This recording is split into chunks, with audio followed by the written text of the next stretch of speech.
coming on the air tonight with breaking news. An intense manhunt is happening right now in New York for a man who shot and killed the head of one of the country's biggest health insurance companies. And that happened right in the heart of Midtown Manhattan. What happened this morning in New York looks very much like a planned assassination, according to authorities, not this random act of violence. And when you see this video, you understand why. NYPD releasing several angles tonight of a shooter captured on surveillance cameras moments before opening fire and killing one of the country's top health executives. And all of this happening before 7 this morning in a span of 30 seconds. 6:46 Wednesday morning, surveillance video capturing an assassin-style attack in the heart of New York City. This does not appear to be a random act of violence. Brian Thompson, a veteran exec at one of the biggest health insurers in the country, on his way to a conference when the masked gunman stepped out from behind a car. It appears the suspect was lying in wait for several minutes, but he appeared to wait for his intended target. From watching the video, it does seem that he's proficient in the use of firearms. The gun even appeared to have a silencer. The suspect, seen running across the street, police say he took off towards Central Park on some sort of bike. The suspect fled, first on foot, then on an e-bike, and was last seen in Central Park on Center Drive. There was one witness standing right next to the victim when he was shot. Tonight, police tracking down leads, including any potential witnesses. Again, according to NYPD, the shooter took off through an alley near the scene. He grabbed an e-bike and then rode it into Central Park, and that is his last known location. Let's bring in Stephen Romo with the latest. Stephen, this is the most populated city in the country, the largest police force in the country. Any leads or any evidence that they're going off on besides that video that we know of? Yeah, one interesting piece to all this, Gadi, when that gunman did flee the scene, he originally went down an alleyway. Now, police say they were able to recover a phone along that route, and they're working to see what information they can get off of that phone. They're also reviewing the surveillance video. You mentioned the size of Manhattan. Well, there are so many cameras, not just from the NYPD, but all of the private businesses in the area. They are reviewing all of that, trying to get all the information they can about where that gunman was before he made his way outside of the Hilton and before he actually made his way to that area of the city altogether. So they're trying to retrace his steps and figure out where he came from so they can try to figure out where he went to. The last known location was taking that e-bike to Central Park, and they are still trying to get more information on where he might be right now. And do we know anything else about that e-bike? I mean, there's a video, or it seems like a screen grab of him on a bike. Is that the e-bike that they're talking about here? And does it have any data associated with it? Yeah, that's a good question. Police initially, Gadi, said that e-bike was a city bike, which are these bikes you can rent around the city from these different kiosks. And that would have potentially given a lot more information because a lot of times you have to use a credit card number to get one of those e-bikes. Well, it turns out that it was not one of those. A source familiar with this is saying that it was not actually a city bike, must have been some other type of e-bike, making it potentially more difficult to track down than it would if it actually had been a city bike. And what about the witnesses that we see in that video? I mean, any luck tracking them down? We see some of them on the street and possibly in the hotel. Yeah, it was early, but it is a very busy area of Midtown, especially with the tree lighting here at Rockefeller Center tonight. There was one person you can actually see in that surveillance video that you were narrating earlier, very close to Brian Thompson when he was actually shot in the back. Now, police at last check were saying they're trying to find that person because that person had the closest vantage point possible to what happened. And they're also talking to people who were along that route, who may have seen anything, even heard the noises. There are so many people that they've had to interview for that as well. The NYPD saying they are still trying to find more people who may have seen something so they can get information on who this shooter is. And Brian Thompson, the victim here, he's the CEO of UnitedHealthcare. I mean, it's such a massive organization. What's his family saying tonight about the threats he had been getting before this? Yeah, it's such a crushing tragedy hearing about a CEO of this giant company, but he's still a person with a family who is suffering tonight. We were able to speak to his wife, Paulette, not long after she had heard the news. She was saying that she was consoling her children at the time, but she was able to tell us a bit here, and I'm going to quote it. She said, yes, there have been some threats. Basically, I don't know, a lack of coverage. I don't know details. I just know he said there were some people who had been threatening him. Now, we also understand, Gadi, that despite these threats, despite these concerns, the NYPD says it does not appear he had a security detail with him while he was making that trip into the city. So a lot more questions remain on that front tonight. But the biggest thing, that manhunt for that shooter who is still out there right now, Gadi. Stephen Romo, thank you. And joining us now on the phone is NBC News senior law enforcement analyst Cedric Alexander. Cedric, I'm so glad we have you. Let's play some more sound from that NYPD news conference this morning about the suspect's handling of the weapon, because it's something that a lot of people are talking about. Take a listen. It appears that the gun malfunctions as he clears the jam and begins to fire again. From watching the video, it does seem that he's proficient in the use of firearms. So they're saying that the gun possibly jammed there, but Cedric, is that what you're seeing? Is there a possibility that this gun didn't jam, that he was manually reloading it and possibly trying to, grab the casings before he left? No, it didn't appear as if he was trying to reload. It appeared, just as NYPD is indicating, at some point along the way, the gun did jam.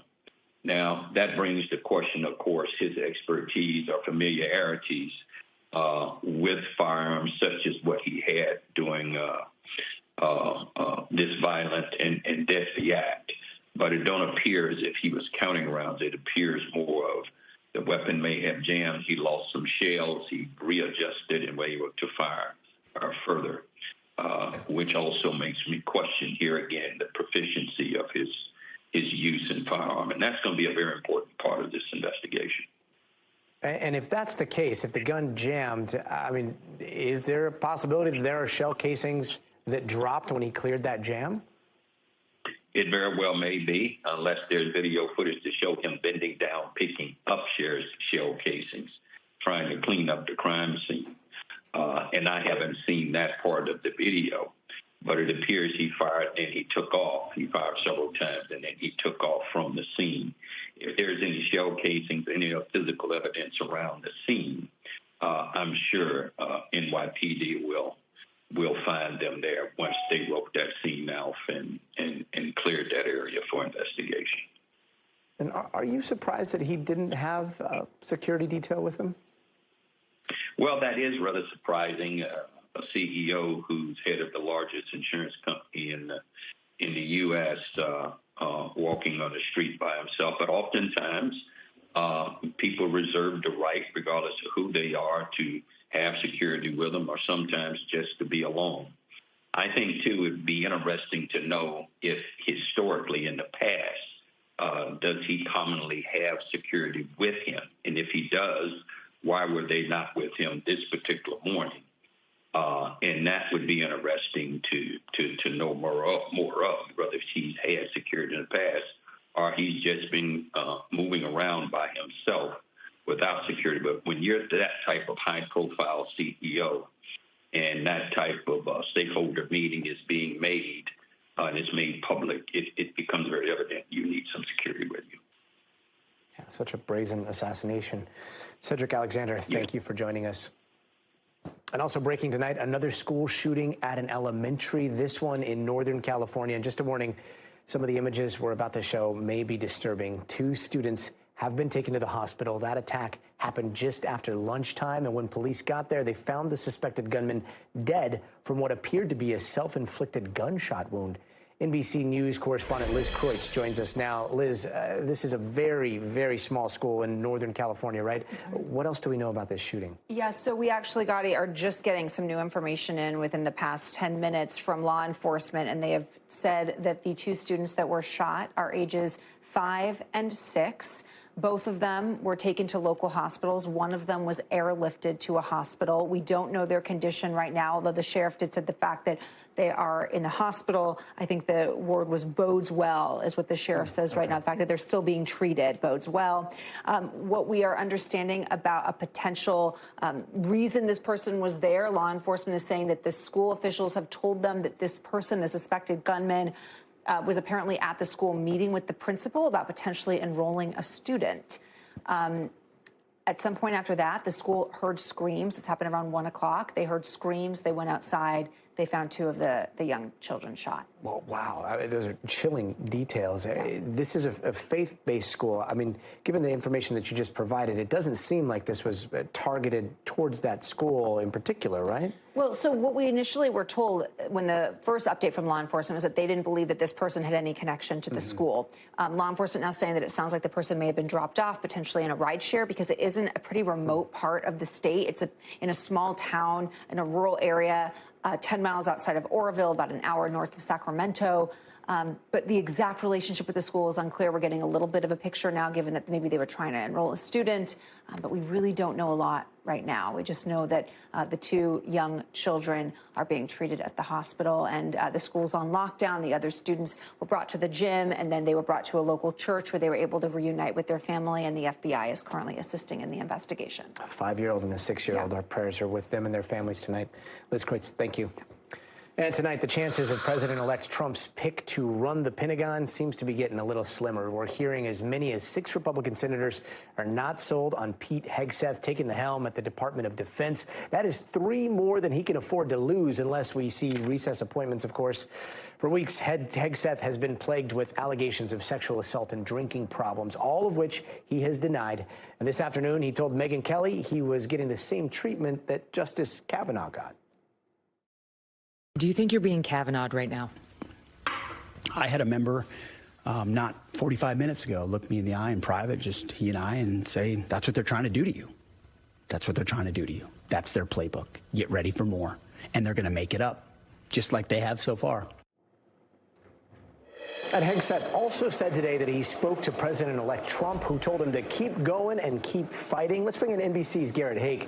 So, Garrett, I mean, in the end, Kavanaugh had the votes to make it through, right? I mean, when it comes to what matters, the numbers, is this really apples to apples here? It has the potential to be. I think we don't know yet exactly how these meetings have gone with some of these lawmakers and where they're going to end up, especially if we get to a confirmation hearing for Hegseth. My own view is that if he's able to sort of survive this process long enough to defend himself publicly, he stands a much better chance of getting confirmed than if this drip continues. But, Gadi, look, there are 2 different types of ways lawmakers can come out of these meetings. They can come out and try to find something positive to say about the nominee, even if they're not sure they want to vote for them yet, or they can come out like Joni Ernst did today after her meeting with Hegseth. Listen to this. Senator, will you support Mr. Hegseth's nomination? It was a frank and thorough conversation. Did he ask you for your vote specifically? Thank you. When you met with Matt Gaetz, you said he brought up some of the allegations against him. Did Pete Hegseth bring up any of these things? It was a very thorough conversation. And also frank? Gadi, okay, translate that. Yeah. Frank and thorough is kind of Washington speak for like 1 degree below we were cursing at each other. You and I would not want to have a frank and thorough conversation about anything related to what we do for a living. That does not tell me that this was a positive meeting. And if there's a group of more than 3 Republican senators who are going to vote against Pete Hegseth or communicate to Donald Trump that they would vote against Pete Hegseth, that group almost certainly includes Joni Ernst. That right there is not a good sign for his confirmation chances. I'm so glad I have a friend who knows all the code words over there at Congress. Garrett, I do want to ask about this memo that NBC just got recently, in the last few hours, in fact. I believe the Trump transition team also got this memo about Hegseth. What does it say? Yeah, look, this memo is basically the start of Pete Hegseth's problems in the confirmation process. The memo was provided to the Trump team, we believe, the day after he was announced as Trump's pick to be Secretary of Defense. And it lays out the basics of what became this story about this incident in Monterey, California, back in 2017, in which he was accused but ultimately not charged with sexual assault. As best we can tell, that was when this incident first got onto the Trump team's radar. It wasn't long after they learned about it that the public learned about it, and has really started this drumbeat of questions about Hegseth. So we now have kind of the primary documents behind one of the first scandals that has surrounded Hegseth, in which he very much has not entirely put behind him. He was still addressing that incident in his interview with Megyn Kelly today, for example. And so Pete is saying that he just talked to the president-elect, and President-elect Trump is saying keep fighting, stay in there. But we're also hearing, like, some rumblings from the Florida Governor Ron DeSantis world, right? Is he a possible replacement here? Apparently, he and Trump, we are told by two sources familiar, have had at least some discussion about being a potential replacement for Hegseth. But, Gadi, it's tough to know with Trump on this sort of thing because he tends to spitball. He will have conversations with anybody he runs into at dinner at Mar-a-Lago. He'll have conversations with his close aides. And sometimes those things leak out, and it can kind of inflate the risk of a situation like this. Maybe he's just interested in bouncing ideas off. We don't know yet. But, again, not a positive mark in favor of Hegseth continuing much longer in this process. A very thorough report. Jared, thank you, bro. You bet. And from school boards to bathrooms to the ballot box, a debate over transgender rights is everywhere, and today it made its way to the Supreme Court. NBC's Hallie Jackson has more. The so-called culture wars colliding with the Supreme Court tonight. I'm not against trans rights. I'm against it on minors. As the justices consider whether states can restrict gender-affirming care for kids and teens. And the signals so far, support for letting those bans continue. Some conservative justices concerned the court would be second-guessing states if it stepped in. The Constitution leaves that question to the people's representatives rather than to nine people, none of whom is a doctor. At issue, a Tennessee law that bans puberty blockers and hormone therapy for trans youth, but it allows those treatments for other reasons. That's why opponents argue the law discriminates on the basis of sex. Liberal Justice Elena Kagan. One of the articulated purposes of this law is essentially to encourage gender conformity and to discourage anything other than gender conformity. Sounds to me like we want boys to be boys and we want girls to be girls. But others pointing to places in Europe putting restrictions on gender-affirming care. The countries that have been at the forefront of this are, pumping the brakes on this kind of treatment because of concerns about the risks. The Biden administration pushing back, pointing to how the treatments have saved lives. Atlas McGinnis and his mom, Courtney, traveling from Delaware just to be at court today. As a parent, you just automatically go through, how am I going to make sure that my child gets the care that they need? What would you want the justices to know about you if you could give them a message? I'm human.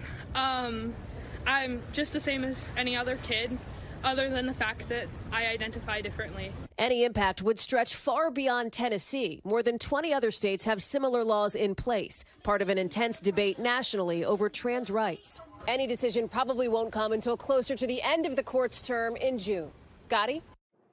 Hallie Jackson reporting for us tonight. Hallie, thank you. And snow, and even more snow is headed for the Great Lakes and the Northeast, which, if you live there, you're probably shoveling your way out of already. Like these folks in Erie, Pennsylvania, digging their way out of their homes. The snow is almost up to that guy's hips there, and people are over it. Yes, we did just get 60 inches of snow. Yes, it is snowing again, and it is going to continue because we're getting more these next upcoming days. Please send help.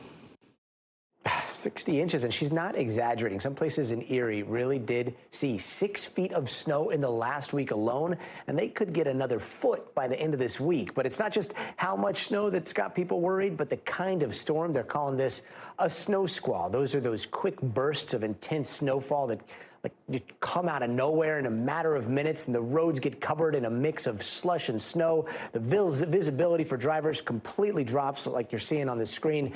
And we've got reports that several people have died on the roads this week across the Midwest and the Northeast. And NBC News meteorologist Bill Cairns joins us now. Bill, what can we expect over the next few days?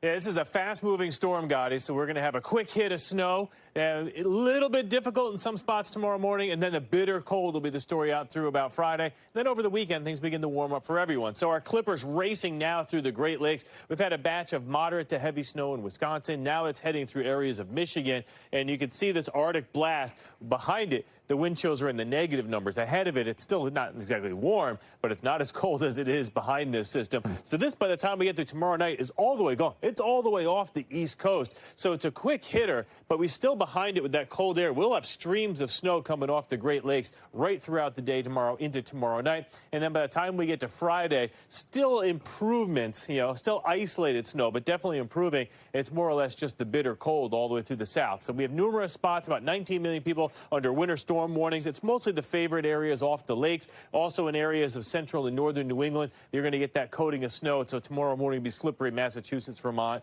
up through New Hampshire, and also in Maine. The heaviest totals, Erie's expecting 18 inches of snow. And if you remember, they had about 3 feet last weekend. So there's not exactly a lot of room to be putting all that snow. So the wind chill tomorrow morning, -3 in Chicago, Minneapolis, -4, St. Louis at 4, Lexington 9. And then as we fast forward during the day tomorrow, it gets a little bit better. By the time we get towards Friday morning, this cold goes all the way to the south. Tallahassee is going to have a wind chill of 26, Charleston 21, Atlanta 15. So yes, it is full winter gear for everyone pretty much east of the Mississippi River. Yikes. If you can, help me with this. I get the intensity of a snow squall, but how do they happen? How are they formed? Yeah, so snow squalls are almost like summer downpours. It can be kind of nice and sunny, and all of a sudden a quick downpour comes through, and then once it's done, it's sunny again. So here's an example. Here's what we're looking at right now in Michigan. And you notice it's not like a solid mass of snow shown here in the blue. You get what we call squalls. So there's one going through Lansing right now. It's only going to last 5 to 10 minutes. The problem is if you're on an interstate like 94. So say you're driving across here, it's just fine as you're heading towards Kalamazoo. All of a sudden you run into one of these squalls, and if there's an accident ahead of you, you don't have a lot of time to react to it. That's how we get these pileups. You got people driving 65, 70 miles per hour. All of a sudden, you get into a squall where visibility drops quickly. It's almost like driving in the fog. And so that's the issue. So we're going to continue to watch spots like this today and tomorrow. Hopefully, we won't get those pileups, Gadi. And finally, before we let you go, I'm not sure if you saw these headlines about this new weather forecasting, AI stuff from Google. I got to get your take. What do you think about this? All right, there's a lot of money to be made in accurate forecasts. Think of all the agricultural, think of airlines, think of cruises, military even applications. There's a lot of money to be made with AI. So Google's not new to this. AI's been trying this. Numerous different companies are doing this. But what Google DeepMind has said is that they are the most accurate. And they just published this in a journal, too. So, scientists are now looking at this, and going through it with a fine-tooth comb to see just how accurate it is. And our computer models right now, it takes hours for us to give you the forecast. They use physics computers. They use supercomputers. Google says they're calling their thing GenCast. It could take them only 8 minutes to get these forecasts. So time-wise and accuracy-wise, this is the future. Now, in the time being, Gadi, people like myself, we can view this, and we're using it as another tool in addition to what we already use. But, you can see where the future is going with this. If we can get you better information, faster, it's a win for everyone. I can't get over how you are forecasting the AI forecast right there on the billboard. Bill, I don't care what happens. No AI is going to be as handsome or as charming as you. We love you, man. Thank you. Yeah, wait till AI gets personality. Then we're all in trouble. Thanks, Bill. All right, buddy. Don't go anywhere. We are just getting started. Up next, sorting through the junk. And by junk, we mean those fees airlines tack on for things like seats and bags, the grilling execs got today on Capitol Hill. Plus, murder on the run. A California inmate escaping custody. The massive search to try to recapture him. And later this hour, a new dawn for NASA. Donald Trump's pick is already a big name in the private space industry. So who is Jared Isaacman, and how could he help the U.S. reach its space goals? We are diving in tonight's Future of Everything.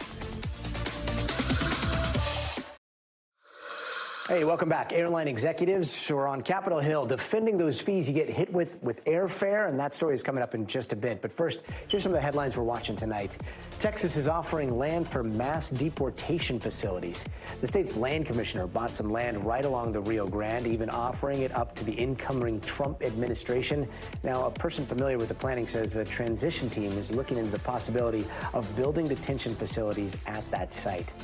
And a TikToker in Florida was arrested again after allegedly posting stolen Target items online.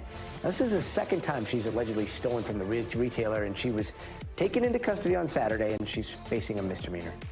And Telegram is partnering with a child safety group as they are cracking down on sexual abuse material. They are planning to scan their platform to prevent that kind of content.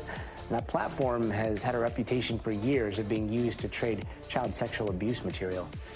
And Democrats have flipped the final House seat of the 2024 elections, now narrowing Republicans' majority. Democrat Adam Gray flipped California's 13th district, defeating incumbent Representative John Duarte. Duarte conceded the race last night.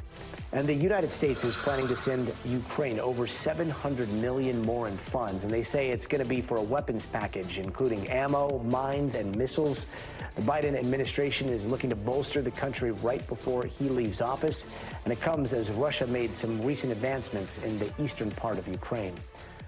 And you know how when you're booking a trip and you think you've scored a major deal on airfare, but then you get to the end of the checkout and you realize that the price is way higher than you originally thought? Well, that is precisely what airline executives were forced to defend today on Capitol Hill. The quote-unquote junk fees that cost you and me more money on everything from checked baggage to early boarding, but bring in billions, literally $12 billion in 5 years for the major airlines. So let's bring in NBC's business and data correspondent Brian Chung. Brian, break this down for us. What happened today?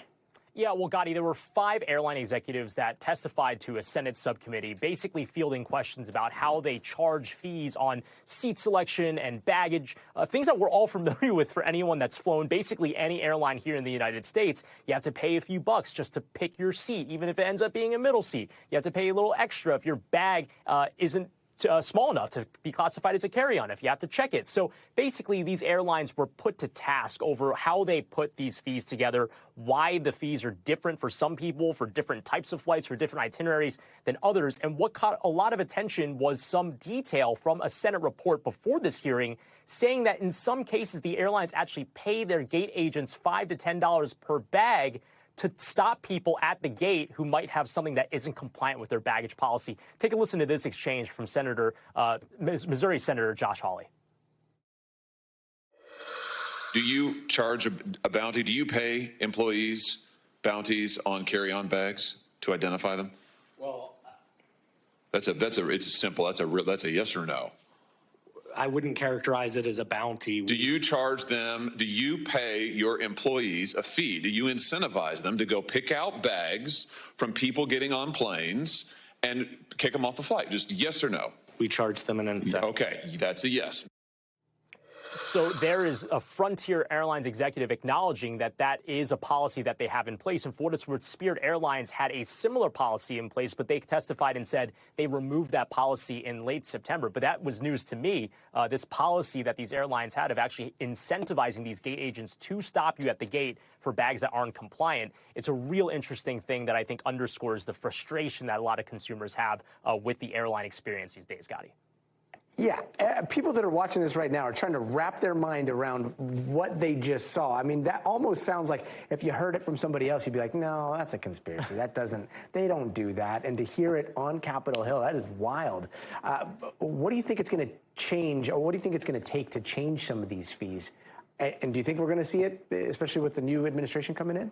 Yeah, well, and look, it's not going to change the fact that there will be fees for bags. And look, there is good reason to make sure that there is a kind of a quota on the bags that are put in the overhead bin. We've all been in situations where we've seen people trying to jam stuff in the overheads that just simply don't fit it. It backlogs the whole rest of the process. And the gate is supposed to be where you're stopping that. But I think the issue is that people are fed up with the fees that they're having to pay that they might not even be aware of for a bag that they thought fits the policy and maybe just barely didn't fit in that little wire example that they have at the gate check. Look, at the end of the day, people just want to have transparency on what they're paying for, and if they have other fees, what those fees are going to be. That's a reason why the Department of Transportation under the Biden administration had a final rule that basically outlined more transparency that the airlines have to offer people before they even hit checkout and pay on an airline ticket. It has to detail exactly what the baggage fees will be or exactly what the seating fees will be, and whether or not that changes under the Trump administration, hard to say. However, I do want to point out that the grilling on Capitol Hill today for all 5 of those airline representatives was from both sides of the aisle, Democrats and Republicans seemingly unhappy with the status quo for how these fees are structured, at least in today's modern day of flying, Gadi. Yeah, very unhappy. And I don't know. I mean, there's always a way to make it fit. You just have to jump on it with your whole body weight to put it exactly. into A little compression helps. There you go. Brian Chung, thank you. And coming up, light it up. The journey for this year's Rockefeller Center Christmas tree. That's it right there live as it officially sparks the holiday season. But first, you got to see this. This is an unlikely pursuit caught on body cam video Thursday morning in Utah. Officers chasing down a pig. They thought they could corner the porker, but then it was off to the races. He took the officers through yards, across the street. One of them even dove for it, but came up empty. We're told the little guy was eventually caught, and his name was Wilbur, of course. We'll be right back.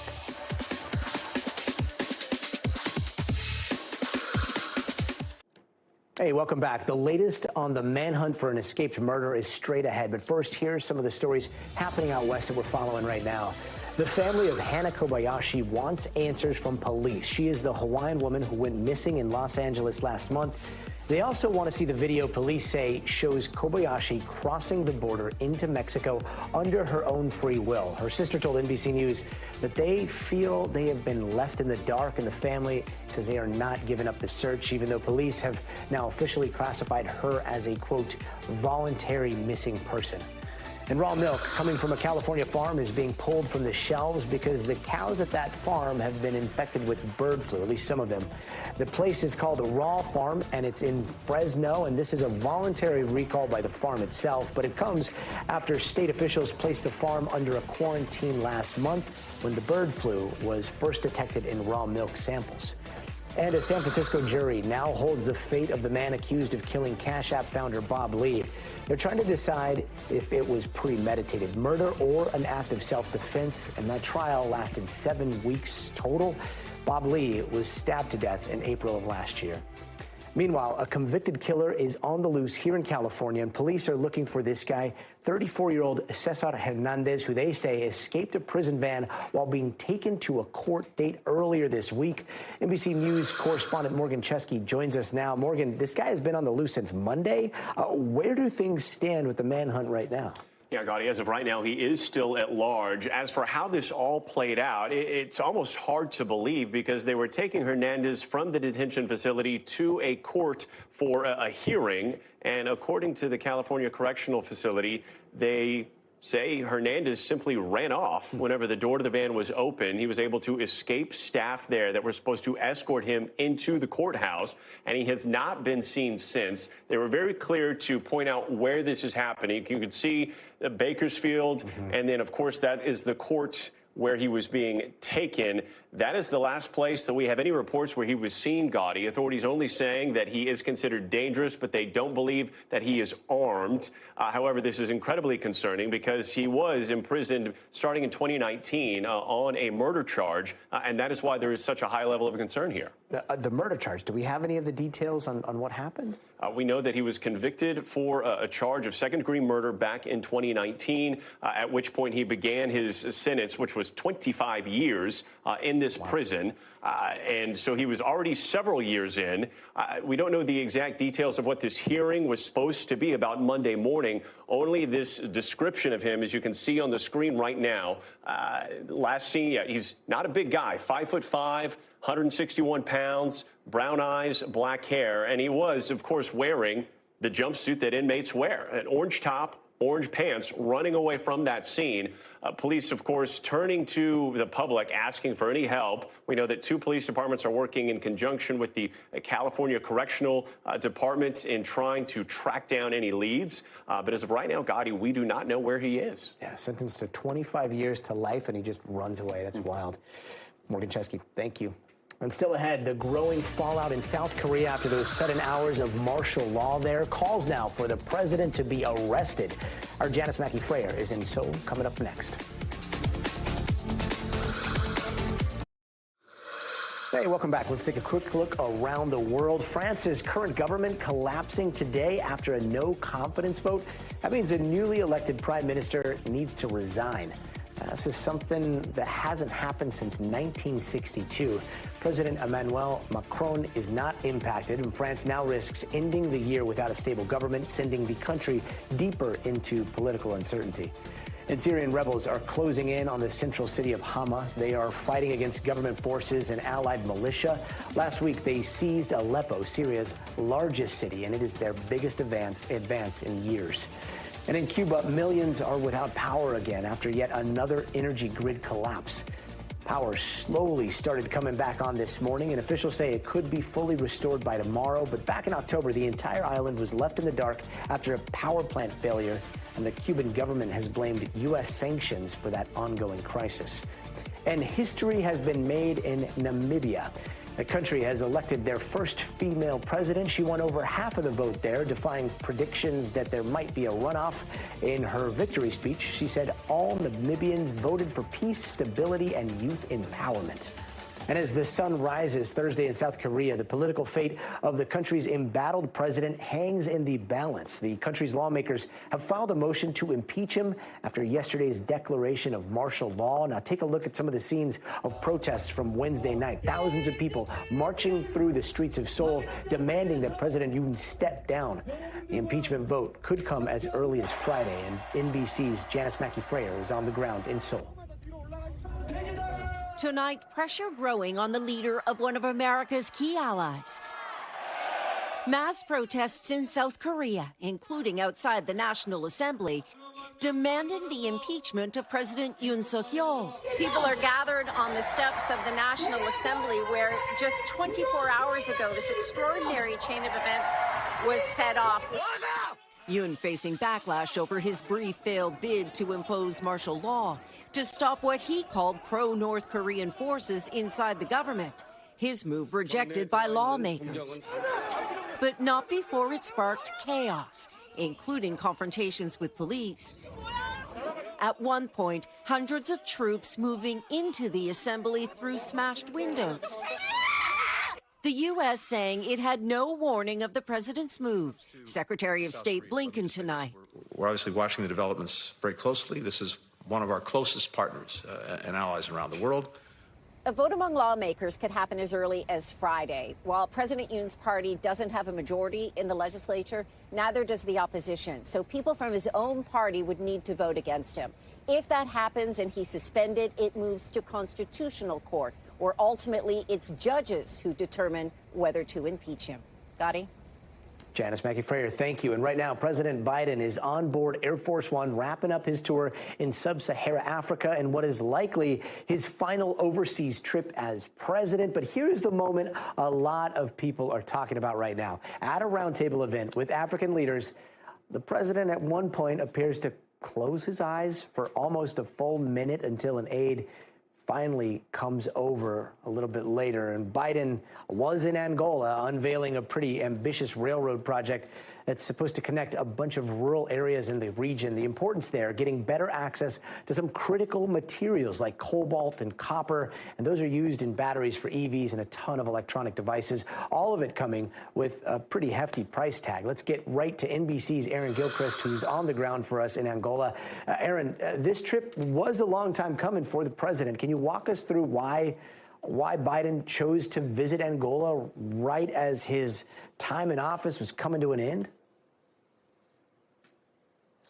You know, the president spoke to that very point. He brought it up in the speech that he gave here the other day, saying that he recognized that he's in the final weeks of his presidency, but he wanted to make sure that he made this trip to Angola. He feels as though, his words, the future runs through Africa, runs through Angola, he said in that speech. And he talked about how he believes there is innovation that is happening in communities all around this continent, and felt as though it was important to come here to elevate Angola, to highlight the work that's been done between these two countries that have a history that dates back to the first days of the transatlantic slave trade. But said that the president said that the future, he believes, is one that has Angola and other countries aligning, partnering on issues around climate change, energy, on food security, these things that are of great importance to Angola, and the president said are of great importance to the rest of the world. He noted that 25% of the world's population will be on the African continent by 2050.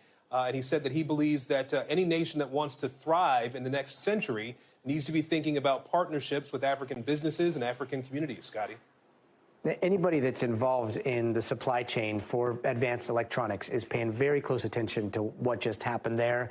And people in Angola are obviously paying attention. But a lot of people here in the United States, when they're seeing the headlines, they just saw it looks like President Biden fell asleep. What happened there?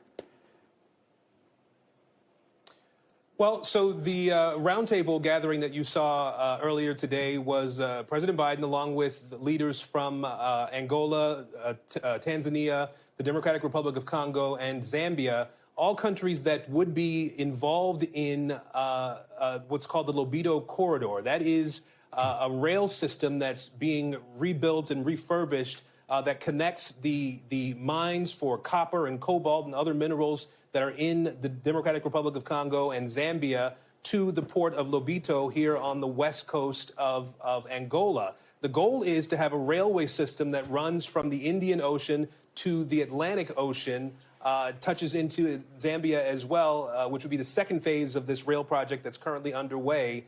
The idea is that you'd be able to get some of these precious minerals and other things, food, for example, from one coast to the other without having to go around the continent of Africa. So those things could get to the markets faster, help the economies here on the African continent, and also obviously be products that can be used, that can arrive in markets around the world much more quickly. I want you to hear a little bit of what the president had to say about why this Lobito Corridor project is so vitally important.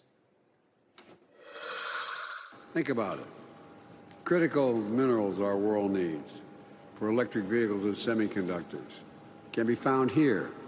Clean energy we need to power artificial intelligence data centers and economic growth can be built here. And Gadi, the United States has invested more than $4 billion in this Lobito Corridor project. And it's worth noting, too, that there are other Western countries that are also investing in this project and other projects around this region.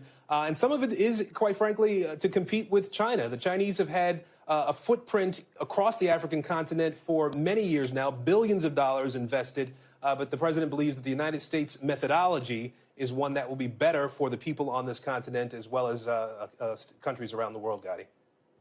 Aaron Gilchrist traveling with the president tonight. Aaron, thank you.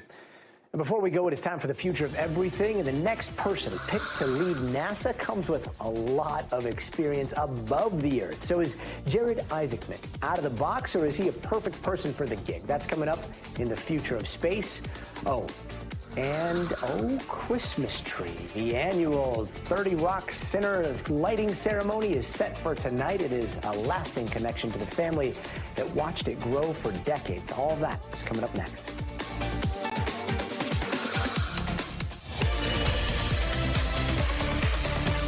And in tonight's Future of Everything, the future of the organization that took us to space, took us to the moon, and hopefully will take us beyond, NASA. And today we learned who Donald Trump wants to run the space agency. And while he is a decorated astronaut, he's not a NASA astronaut, at least not yet. We are talking about billionaire Jared Isaacman, who is one of the very few humans in history to peek his head outside the safety of a spacecraft and gaze back at Earth while in space. That is him right there. We saw him do that when he was a commander of the SpaceX Polaris Dawn mission in September. And if he does become the head of NASA, he'll have an overview of NASA's $21 billion budget. Let's bring in NBC News correspondent Marissa Parra to talk a little bit more about this. Marissa, you've been our eye on all these private space launches.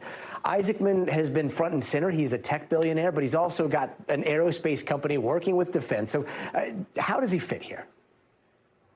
Hey, Gadi. So the space world is buzzing, as I'm sure you have seen, about this nomination. And it's really interesting, Gadi, for a couple of reasons. So you mentioned he has a couple of companies. He has a payment processing company. He has another company that purchases former military aircraft.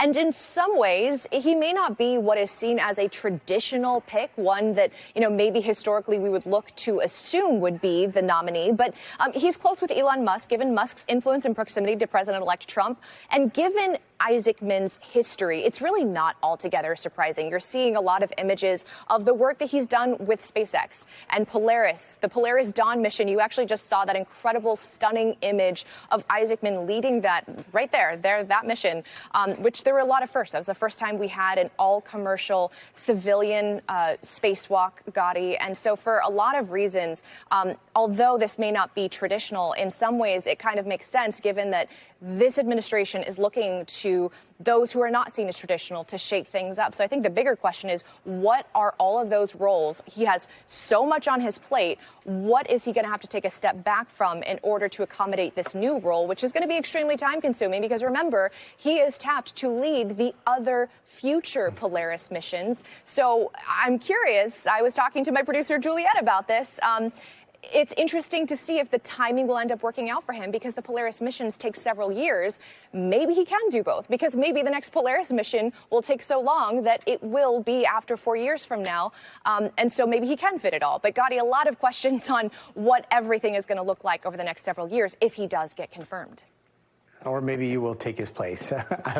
As exciting as all this is, there are a lot of people arguing that these days it is private space companies that are pushing like most of the innovation here, and NASA either needs to step up or possibly shrink in a big way. How do you see Isaacman fitting into all of that? So Isaacman has been critical and vocal across his social media in the past about NASA's bloated budget. I want to take you to what we had heard from him in August about exactly that. I mean, he's been critical of NASA's inflated budget when it comes to the SLS rockets, which are expendable within the NASA Artemis program, as well as the second crewed lunar lander contract with Blue Origin. And this is what he said in August. He said, in part, when speaking about the private sector, saying investing capital, kind of accelerating this whole world of commercial space is really as a good thing if we want to have a hope and kind of figuring out some of those questions that we've been thinking about for a very long time in our lifetime. And I want to continue. There's another part, and I'm not sure if we have video of the second part. He said, governments aren't always the greatest capital allocators. We can absolutely cheer them on, but it's great to cheer on the private sector. So in terms of the future, what this all means, I do think that it'll be interesting to see what happens with these other private companies, because it's not just SpaceX out there. We've talked about Blue Origin. We've talked about Virgin Galactic. You've seen that up close. So it will be interesting to see what happens with those other companies. And it would be even more interesting to kind of get a sense of how they're feeling with this latest news, Gadi. It'll be very interesting to see if we have a NASA administrator administrating from up in space. That seems like a very real possibility. Maybe he will be a NASA astronaut after all. Marissa Parra, thank you.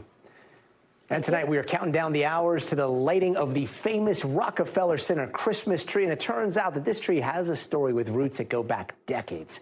NBC's Joe Fryer tells us how one family is playing this big role in tonight's celebration.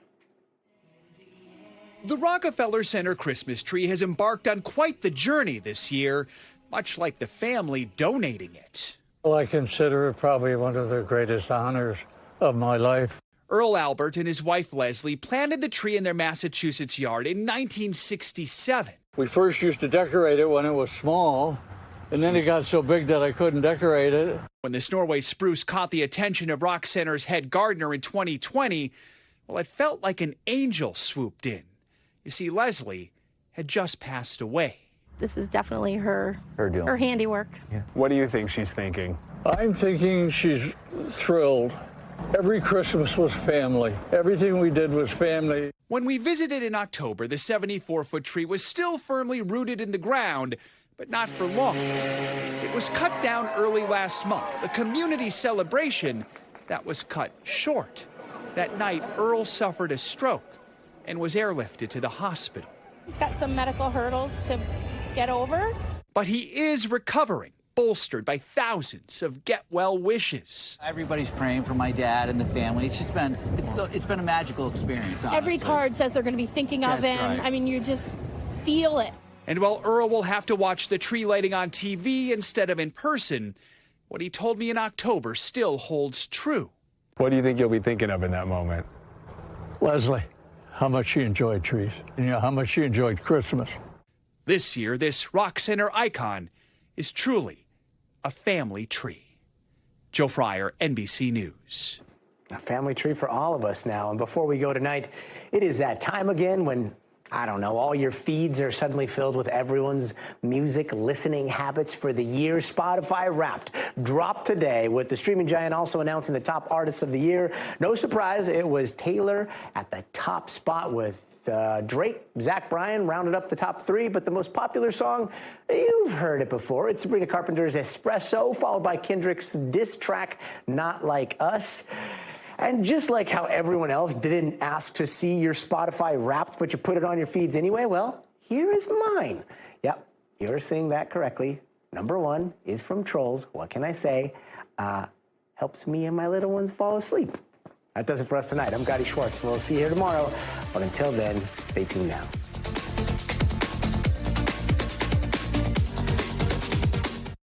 Thanks for watching. Stay updated about breaking news and top stories on the NBC News app, or follow us on social media.